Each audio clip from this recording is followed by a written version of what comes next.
ছাত্রছাত্রীরা, আশা করি তোমরা প্রত্যেকে ভালো আছো। তো 2024-এর ফেব্রুয়ারি মাসে মাধ্যমিক পরীক্ষা হবে। তো তার জন্য আমি জানি তোমরা তোমাদের প্রস্তুতি তুঙ্গে একেবারে। তো যেহেতু আমি বলেছিলাম যে বাংলা টপিকসগুলো নিয়ে আমি একটু ডিসকাস করে দেবো তোমাদের। তো যে টপিকসটা এবছর মাধ্যমিকের বাংলায় ভীষণ ইম্পর্ট্যান্ট, অর্থাৎ এখান থেকে একটা বড় কোশ্চেন এবছর আসবেই আসবে। তো আমি সেই টপিকসটাই আজকে তোমাদের সামনে আলোচনা করব। সেটা হচ্ছে অসুখী একজন এই বছর এখান থেকে 5 নাম্বারের কোশ্চেন মাস্ট একদম অবশ্যই আসবে। তাই তোমরা এই অসুখী একজনের উপরে একটু বেশি করে ফোকাস দেবে। তো চলো, সময় নষ্ট না করে আমি শুরু করি। অসুখী একজন তোমাদেরকে প্রত্যেকটা লাইন বাই লাইন ধরে আমি বুঝিয়ে দেবো, এবং তোমরা যদি মন দিয়ে এই ভিডিওটি দেখো তোমাদের অসুখী একজন থেকে কোনো সমস্যাই থাকবে না। তো অসুখী একজন এই কবিতাটি রচনা করেছেন তোমরা জানো পাবলো নেরুদা। পাবলো নেরুদার প্রকৃত নাম হচ্ছে নেপতালি রিকার্দো রোয়েস বাসোয়ালতো। আরেকবার বলছি, নেপতালি রিকার্দো রোয়েস বাসোয়ালতো। তো এটা হচ্ছে পাবলো নেরুদার প্রকৃত নাম। তো অসুখী একজন কবিতাটি বাংলায় তর্জমা করেছেন নবারুণ ভট্টাচার্য, যার বিদেশি ফুলে রক্তের ছিটে নামে একটি কাব্যগ্রন্থ আছে। সেই কাব্যগ্রন্থ থেকে তোমাদের অসুখী একজন কবিতাটি নেওয়া হয়েছে। এখানে একটা কথা বলে দিই তোমাদেরকে, পরীক্ষায় একটা শর্ট কোশ্চেন আসতে পারে এরকম কিছু, যে পাবলো নেরুদা কত সালে নোবেল পুরস্কার পান, সাহিত্যের জন্য পেয়েছিলেন। সালটা মনে রাখবে, 1971। তো চলো, আমরা সময় নষ্ট না করে শুরু করি কবিতাটার বিষয়ে। তো কবিতাটা বোঝাবার আগে তোমাদেরকে একটা জিনিস আমি খুব ভালো করে বুঝিয়ে দিই। কবিতাটা পাবলো নেরুদা অ্যাকচুয়ালি কেন লিখেছিলেন এর প্রেক্ষাপটটা আগে ভালো করে বুঝে নাও। যে কোনো কবিতার আগে প্রেক্ষাপট বুঝতে হয়, তাহলে কবিতাটা বুঝতে তোমাদের পক্ষে অনেক সুবিধা হবে। তো মন দিয়ে প্রেক্ষাপটটা শোনো আগে। ধরো একটা রাজনৈতিক দল রয়েছে, যে রাজনৈতিক দলটার নাম দিচ্ছি আমরা এ। আরেকটা রাজনৈতিক দল রয়েছে, যে রাজনৈতিক দলটার নাম হচ্ছে বি। এই মুহূর্তে ভেবে নাও এ রাজনৈতিক দল ক্ষমতায় আছে। তাহলে ক্ষমতায় কে আছে? এ রাজনৈতিক দল। তো এই এ রাজনৈতিক দল যখন ক্ষমতায় আছে, যারা এ রাজনৈতিক দলের সাপোর্টার, তারা কি পাবে? অনেক বেশি সুযোগ সুবিধা পাবে, তাদের অনেক বেশি ক্ষমতা থাকবে, তারা যা বলবে মানুষ শুনতে বাধ্য। আর যারা বি রাজনৈতিক দলের সাপোর্টার, তারা অনেক বেশি বঞ্চিত হবে, তারা সুযোগ পাবে না, কারণ তারা হচ্ছে বিরোধী পক্ষ। তো এইটুকু মনে রাখো, বি ফর বিরোধী পক্ষ আছে, আর এ ফর যারা শাসক। এখন দেখো, এই পৃথিবীতে কোনো রাজনৈতিক দলই চিরস্থায়ী নয় কিন্তু। অর্থাৎ একটা সাম্রাজ্য যখন গড়ে ওঠে তার যেমন পতন হয়, ঠিক সেরকম একটা রাজনৈতিক দল যখন ক্ষমতায় আসে, কোনো একটি দল যখন ক্ষমতায় আসে, সেটা 100 বছর পরে হোক, 200 বছর পরে হোক, তার পরিবর্তন কিন্তু হবে। এটাই কিন্তু প্রকৃতির নিয়ম। যার সৃষ্টি হয়েছে তার ধ্বংস হবে, আর যে জন্মেছে সে মারা যাবে। আর যে রাজা একবার সিংহাসনে বসেছে, সেই রাজাকে একবার সিংহাসনে নামতে হবে, সিংহাসন থেকে নামতে হবে। তো ভেবে নাও, এর রাজনৈতিক দল এখন ক্ষমতায় আছে, বা তারা যে সুযোগ সুবিধা ক্ষমতা ভোগ করছে, বি রাজনৈতিক দল তারা বিরোধী পক্ষ, অর্থাৎ স্বাভাবিকভাবেই তারা বঞ্চিত হয়ে আছে। তো এ রাজনৈতিক দলে মনে করো পাবলো নেরুদা আছে, পাবলো নেরুদা ছিলেন। ভেবে নাও, স্বাভাবিকভাবে ঘটনার কালক্রমে বা ঘটনার পর্যায়ক্রমে এই রাজনৈতিক দলের পালাবদল হলো। অর্থাৎ এই রাজনৈতিক দল তাদের যে ক্ষমতা ছিল সেখান থেকে তারা ক্ষমতাচ্যুত হলো। অর্থাৎ এক কথায় রাজনৈতিক দলের পরিবর্তন হলো। স্বাভাবিকভাবেই যখন এই রাজনৈতিক দল ক্ষমতায় ছিল, তার যদি একজন সদস্য অর্থাৎ পাবলো নেরুদা একটা উঁচু পদে ছিল, তখন পাবলো নেরুদার যে ক্ষমতাগুলো ছিল, যেমন পাবলো নেরুদার যে কথাগুলো বলতো সেখানে মানুষ সব শুনতো, স্বাভাবিকভাবেই রাজনৈতিক সুবিধা পেয়ে যাওয়ার কারণে সেখান থেকে নিজস্ব নামে কিছু জমি জায়গা ঘর বাড়ি, যেটা তোমরা বাস্তব দৃষ্টিতে দেখতে পাও, সেটাই ঘটছে আর কি। যে কোনো রাজনৈতিক দলই আসুক না কেন তার সাপোর্টাররা একটা বিশেষ সুযোগ সুবিধা পেয়ে থাকে। তো পাবলো নেরুদাও সেটা পাচ্ছিলেন আর কি। তো পাবলো নেরুদা কি করলো? তো পাবলো নেরুদা যখন রাজনৈতিক দলটার পালা বদল হলো, তার আগে পাবলো নেরুদার একটা জায়গা পাবলো নেরুদা একটা জায়গা কিনেছিল, বিরাট বড় জায়গা, এটা বাস্তব গল্প। বিরাট বড় জায়গা কিনেছিলেন উনি। তো জায়গা কেনার পরে সেখানে একটা বাড়ি নিশ্চয়ই বানাবার প্রোগ্রাম তিনি করেছিলেন। তো এর আগে জেনে রাখো, পাবলো নেরুদা একটি মেয়েকে ভীষণ ভালোবাসতেন। এর মধ্যে অপরাধ কিছু নেই, কারণ প্রেম জীবনকে দেয় ঐশ্বর্য আর মৃত্যুকে দেয় মহিমা।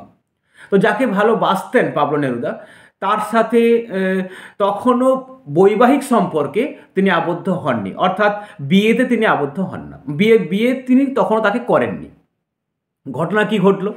তো রাজনৈতিক দল, অর্থাৎ পাবলো নেরুদা যে রাজনৈতিক দলের সাপোর্টার ছিলেন, সেই রাজনৈতিক দল পাল্টে গেল। স্বাভাবিকভাবে বি দল, অর্থাৎ যারা বিরোধী দল ছিল, তারা ক্ষমতায় এলো। ক্ষমতায় আসার পরে এটা একটা রাষ্ট্রিক পলিটিক্স বলতে পারো, বা গ্রামীণ রাজনীতি বলতে পারো, বা রাজনীতির একটা বৈশিষ্ট্যই বলতে পারো। তারা কি করে না, যারা তখন শাসক ছিল, সেই সময় যে কোনো শাসক বা রাজনৈতিক দল কি করে, একটা কম বেশি অত্যাচার নিজেদের অজান্তেই বিরোধী দলের উপরে করে ফেলে। তো তার থেকে ব্যতিক্রম পাবলো নেরুদার রাজনৈতিক দল ছিল না। স্বাভাবিকভাবেই ঘটনা কি ঘটলো না, পাবলো নেরুদার রাজনৈতিক দল যখন ক্ষমতাচ্যুত হলো, পাবলো নেরুদার উপরে বিরোধী পক্ষের একটা প্রভাব পড়তে শুরু করলো। অর্থাৎ তারা পাবলো নেরুদার কে একটা হুমকি দেওয়া বা তার সমস্ত ঘর বাড়ি জ্বালিয়ে দেওয়া, একটা যুদ্ধের আবহ সৃষ্টি করে বিরোধী দল কি করলো না, এন্ট্রি নিচ্ছে। এন্ট্রি নেওয়ার ফলে যেহেতু পাবলো নেরুদার রাজনৈতিক দল এখন ক্ষমতাচ্যুত, সেই সুযোগে পাবলো নেরুদা কি করবে, আত্মগোপন করবে, এটাই স্বাভাবিক। তো এটা গেল একটা পার্ট, যেখানে পাবলো নেরুদার রাজনৈতিক দল ক্ষমতাচ্যুত হয়েছে, যে কারণে পাবলো নেরুদা আত্মগোপন করার চেষ্টা করছে। এবারে এই সাইডটা এসো, অপরদিকে কি আছে? অপরদিকে পাবলো নেরুদা কাউকে কিন্তু ভীষণ ভালোবাসতেন, সে তার প্রেমিকা। এরপরে পাবলো নেরুদার প্রেমিকা তো কোনো রাজনৈতিক দলের সাপোর্টার নন, স্বাভাবিকভাবে তার উপরে মানুষের কোনো আক্রোশ নেই। ঘটনা কি ঘটলো? ঘটনা যেটা ঘটলো সেটা হলো এই যে পাবলো নেরুদাকে আত্মগোপন করতে হবে, কিন্তু পাবলো নেরুদা যে মেয়েটিকে ভালোবাসতেন, অর্থাৎ তার যে প্রিয়তমা, তাকে নিয়ে তো পাবলো নেরুদার একটা রাজনৈতিক সম্পর্ক ছিল না। তার সাথে ছিল আবেগের সম্পর্ক, হৃদয়ের সম্পর্ক। তো ভাবো, এই পাবলো নেরুদার এই জীবনটা, অর্থাৎ যেখানে তার প্রিয়তমা প্রেমিকা রয়েছেন, আর পাবলো নেরুদার রাজনৈতিক জীবন, যার সাথে এই দুটো জীবনের সাথে কোনো কিন্তু সম্পর্ক নেই। ভেবে দেখো। তো এরপরে কি হলো, পাবলো নেরুদার রাজনৈতিক যে জীবনটা, সেখানে পাবলো নেরুদার একটা চরম দুঃসহ অবস্থা সৃষ্টি হয়েছে। অর্থাৎ পাবলো নেরুদাকে তার নিজস্ব ঘর ছাড়তে হবে, নিজস্ব জায়গা থাকতে হবে, এবং নিজস্ব জায়গা ছাড়তে হবে, এবং প্রাণে বাঁচতে গেলে তাকে সেই মুহূর্তে আত্মগোপন করতে হবে। কিন্তু তার প্রেমিকার কি হবে? যে প্রেমিকাকে নিয়ে সে হাজারো স্বপ্ন দেখেছে, একটা নতুন বাড়ি হবে, একটা নতুন যে বাড়ির মধ্যে নতুনভাবে সাজানো থাকবে সব কিছু, বাড়ির মধ্যে প্রত্যেকটা রুম কিভাবে সাজানো হবে, অর্থাৎ একজন প্রিয়তম আর একজন প্রিয়তমা হাজারো স্বপ্ন দিয়ে তাদের জীবনটাকে সাজাচ্ছিল, যার মধ্যে কিন্তু কোনো রাজনৈতিক সম্পর্ক নেই, রাজনীতির কোনো সম্পর্ক নেই। সেখানে সেই সম্পর্কটা ছিল একান্ত আবেগের, একান্ত ভালোবাসার, এবং একান্ত তোমরা কি বলতে, একটা ইমোশনাল সম্পর্ক সেখানে ছিল। কিন্তু রাজনৈতিক বিরোধী দল তারা কি বোঝে কোনটা ইমোশনাল সম্পর্ক, কোনটা ইমোশনাল রিলেশনশিপ, কোনটা ভালোবাসার সম্পর্ক? তারা এটুকু বোঝে যে পাবলো নেরুদা যখন ক্ষমতায় ছিল তখন কিছু মানুষের কোনো ক্ষতি করেছিল হয়তো, বা ক্ষতি করেনি, বা রাজনৈতিক প্রতিহিংসার কারণে তার উপরে একটা প্রতিশোধ নিতে হবে। তাহলে কি করতে হবে? পাবলো নেরুদাকে ফার্স্ট প্রাণে বাঁচতে হবে। তো প্রাণে বাঁচতে যখন হবে তখন তাকে পালাতে হবে তার জায়গা ছেড়ে। পাবলো নেরুদা কিন্তু তাই করছেন। তো ভেবে নাও, একটা ঘর, যে ঘরটা পাবলো নেরুদা এবং তার প্রেমিকা স্বপ্ন দেখেছিল, তাদের এখানে দোলনা থাকবে, এখানে বিছানা থাকবে, এখানে টব দিয়ে ফুলের গাছ সাজানো থাকবে, সেই সব কিন্তু ছেড়ে তাদেরকে চলে যেতে হবে। এটাই বাস্তব, ঘটছেও তাই। এখন যখন পাবলো নেরুদা ঘর সব ছেড়ে চলে যাচ্ছে, তার কারণ হচ্ছে কি বলতো না, যে কোনো সময় বিরোধী পক্ষ আক্রমণ করে পাবলো নেরুদাকে যেমন মেরে ফেলতে পারে, ঠিক সেরকমভাবে আরেকটা ঘটনা ঘটতে পারে না, তার কি হবে না, তার ঘর বাড়ি সব কিছু ধ্বংস করে দেবে বিরোধী দল। এটা কিন্তু পাবলো নেরুদা জানতেন। যার ফলে কি হলো না, যার ফলে পাবলো নেরুদাকে বাঁচতে গেলে আত্মগোপন করতে হবে। তো এই অবস্থায় আরেকটা ঘটনা ঘটছে। সে তার প্রিয়তমা প্রেমিকাকে বলে যাচ্ছে, একটা দেখো, স্বাভাবিকভাবেই এই মুহূর্তে পাবলো নেরুদার জায়গায় যে কোনো একজন স্বাভাবিক মানুষ, অর্থাৎ যে কোনো একজন সাধারণ মানুষ, সে এই কাজটাই করবে। তার প্রিয়তমা প্রেমিকাকে একটা মিথ্যা, কি বলবো আমরা, যে মিথ্যা প্রতিশ্রুতি দিয়ে যাবে যে হ্যাঁ আমি আবার এখানে ফিরে আসব, তুমি এখন আপাতত একা থাকো, এটাই তো বলবে। পাবলো নেরুদাও কিন্তু তাই করছেন। তাদের যে স্বপ্নের বাড়িটা তারা বানাবো ভেবেছিল, সেই স্বপ্নের বাড়িটার থেকে পাবলো নেরুদা বিদায় নিচ্ছেন তার প্রেমিকার কাছে। কি বলে বিদায় নিচ্ছেন?